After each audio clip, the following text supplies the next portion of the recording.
this late night edition of That One Sports Night with the NFL preseason reaction. Game one, Steelers versus Texans. Texans won by 20 points. Steelers lost by 12. A lot of flags were thrown, mainly on like the returns and defense. We're kind of seeing how a lot of this like new return rules kind of like are messing with teams because there was a decent amount of like formation penalties, some holding penalties, some like offside penalties throughout the game, and also on defense, just the aggression of this team, both teams was actually pretty like fun to watch. Very like grinded out game. Heck, all these games were technically very like grinded out. Kind of makes it more fun. A couple of fumbles. One of them was on special teams. It kind of humidity was kind of the main factor of it. Honestly, it's like very hot, very like easy sweat. There was a little scuffle in the beginning of the first quarter, like halfway through. It was on return, someone kind of went out of bounds, and all of a sudden, just a huge swarm pile up was kind of happening. Not that I was watching, I was like, fight, fight, fight. I was rooting for a fight, and there was a couple missed kicks. Honestly, noticeable players. Justin Fields, 5 for 6 for 67 yards, 3 carries for 2 yards, two fumbles under center. Justin Fields, what the fuck? Like, goddamn. A lot running back committee overall very good. A lot of yards, a lot of carries, a touchdown on it too. It's pretty good. On defense, Peyton Willis was all over the place with 4 tackles and 2 assists. And Beanie Bishop Jr. had like 4 tackles this game. Noticeable tacklers. I give credit to the defense whenever they are like filling up that stat sheet or like at least being present. Kyle Allen came in for Justin Fields probably through the game. He did 17 for 23 passing for 193 yards, a touchdown and interception. Pretty good overall. Texans, Eric Murray had 4 tackles and assists.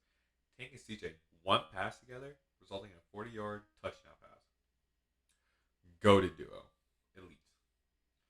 Robert Woods and Cade Stover with a combined 7 receptions for 74 yards. Pretty good. Cam Akers again came in with 6 carries for 17 yards and 3 receptions for 24 yards. He should be on the final team. Should be on the final roster. I'm telling you, he should be in there. Take number one. Steelers quarterback. Russell Wilson's the starter. He just has to be. Justin Fields played all right. 5 for 6 for 67 is not bad. Like that's not a bad passing game, especially for a guy like Justin Fields. Like that's pretty good.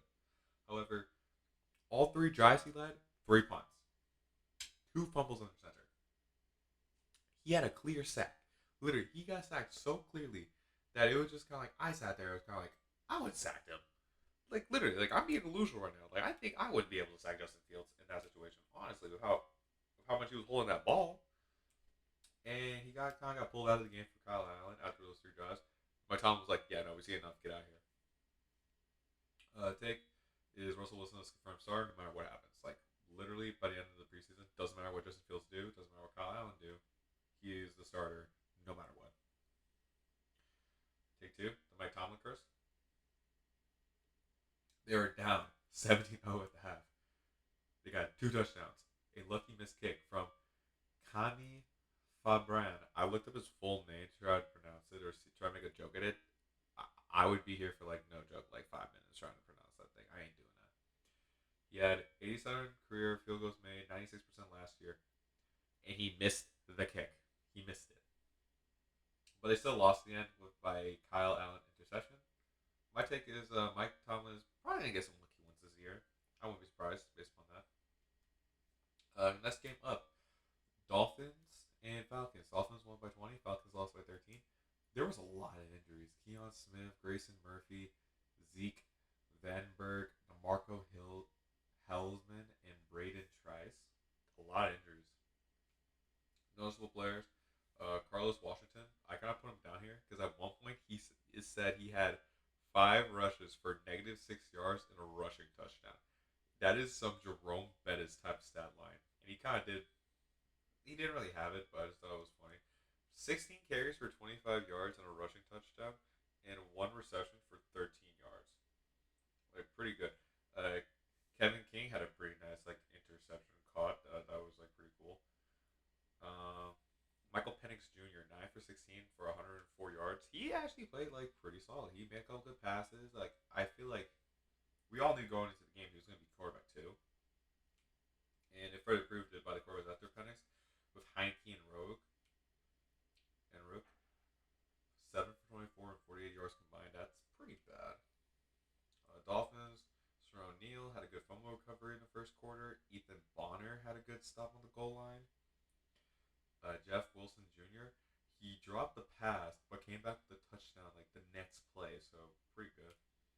Skylar Thompson, 8 for 19 for 95 yards, a touchdown, interception, and a bad delay of game.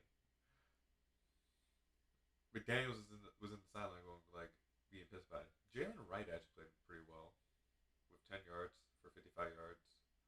No, 10 carries for 55 yards mistype.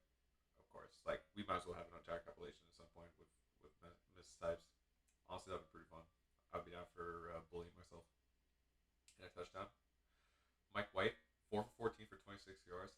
Tanner Connor, 3 receptions for 7 yards. That is some efficient shit. And Patrick McMorris, 7 tackles for 1 assist. Take injury curse. A lot of injuries happened during the game. Like I get it, it's part of the game, but it was like, damn, like it was a lot this whole game, like 5 in total. As I forget, like the Dolphins' new hire is out for the year for like a leg injury, so it's a lot. Now the main question would be like, is this on like the training staff? Is this on like the quality of where like the fields are being played on?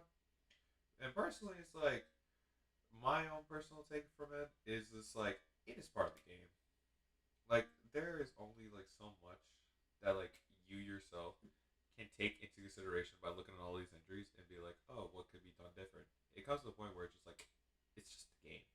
Like it's just gonna be part of the game. You can't really change it. So yeah, no, it's like that's just my take on that. And second take, Dolphins scored by two. Both played terrible.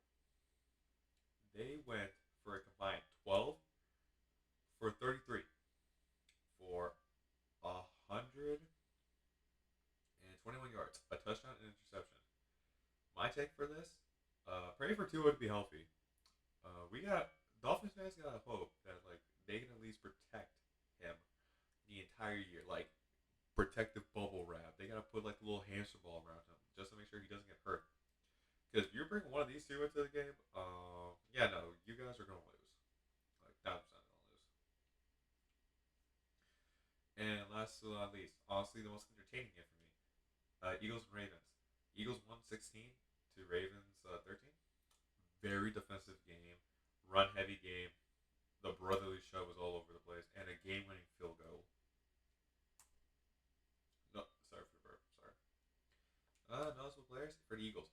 Kenny Pickett had 14 for 22 passing for 89 yards and a touchdown, 3 carries for 4 yards. The running back committee was insane. 33 carries for 140 yards and a touchdown. That is insane for all running backs. Defense had a lot of tackles, and at the end they had a clutch strip sack to be able to put in the field goal range. For the next player, Jake Elliott.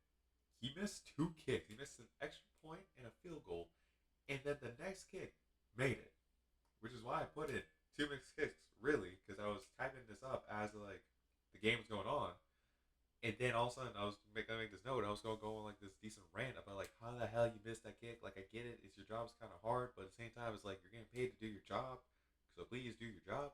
And then you made it. And I was like, well, never mind. Guess I ain't gonna talk about that point anymore. And for the Ravens, Trenton Simpson led this kind of led tackling with 5 tackles and 6 assists. He was like the lead tackler behind a lot of tackling on defense. And Josh Johnson, 4 for 12 for 62 yards. Pretty bad. Was he throwing up a concert date? Devin Larry kind of came in and kind of like pulled everything together, going 6 for 10 for 37 yards, a carry for 1 yard and a touchdown. So that kind of was the one helped drag the Ravens back to the game. So like it was pretty important that he kind of made that. And Owen Wright and Rasheen Ali, 17 carries for 59 yards combined, is pretty good for them, honestly. Overall, it's like a pretty good like setup for them. Take number one, Eagles pacing. Eagles had a lot of time on the ball. They had 255 total yards to the Ravens, 172, 145 rushing yards in total to the 82 rushing yards that the Ravens had, and 24 first first downs in total. They more than doubled the Ravens. The Ravens had like 11 and 36.16 seconds time of possession. My take for this is the Eagles can really slow the games down. Like I think this Eagles behind that offensive line could just like if that passing game ain't working, they can just be like, okay, we're just gonna run the ball. It's like we have no problem just kind of like handing it off to a running back, handing it back to a running back, and they just constantly could just switch it. And like so, imagine like your defense, you're getting like swarmed down by like constantly runs, a couple brotherly shoves here and there, and then you have to deal with the Jalen Hurts, Saquon Barkley pass action out of the backfield as you're trying to like gasping for air from after taking a beating the whole drive down. So like yeah, no, it's just like the Eagles can really beat teams with their pace. And I think I wouldn't be surprised is if like teams try to go for a shootout against them at the beginning, and then the Eagles are like, oh, we're gonna march this down. We're gonna slowly march you down until your defense collapse, and then we're gonna hit the passing. Like I wouldn't be surprised if that becomes like the approach. Like it's always been the approach. But I wouldn't be surprised if they lean into it further with a running back like Saquon Barkley in there. Wouldn't be surprised. And the next take for a regular season game, it was a very competitive game. And this is just for mainly backups and third strings. Super competitive game overall.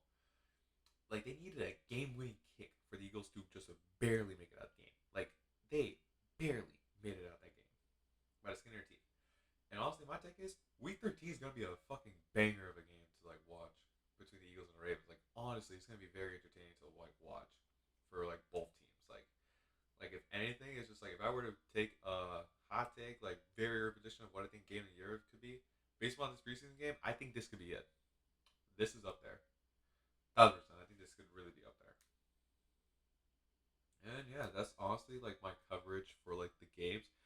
Very short compared to the last one, but it also was mainly just because of the fact it was like all three games were like the same, and there just wasn't really much of like standout players this game.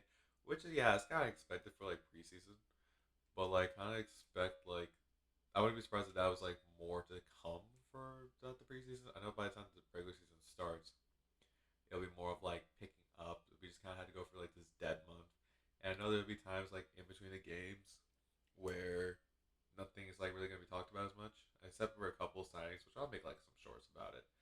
But also like that like next week I have like a couple like videos planned out, more like kind of quick little videos, kind of like ease over into like more of like these in depth game reactions, or not really in depth, more like overall like pretty good talking points of the games.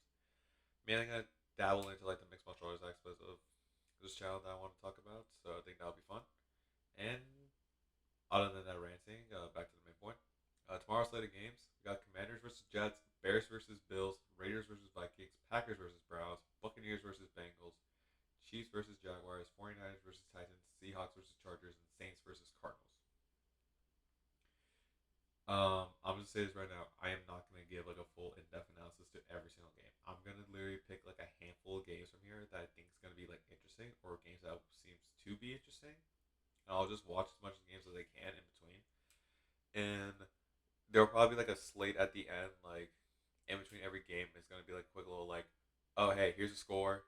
Here's what it kind of looks like.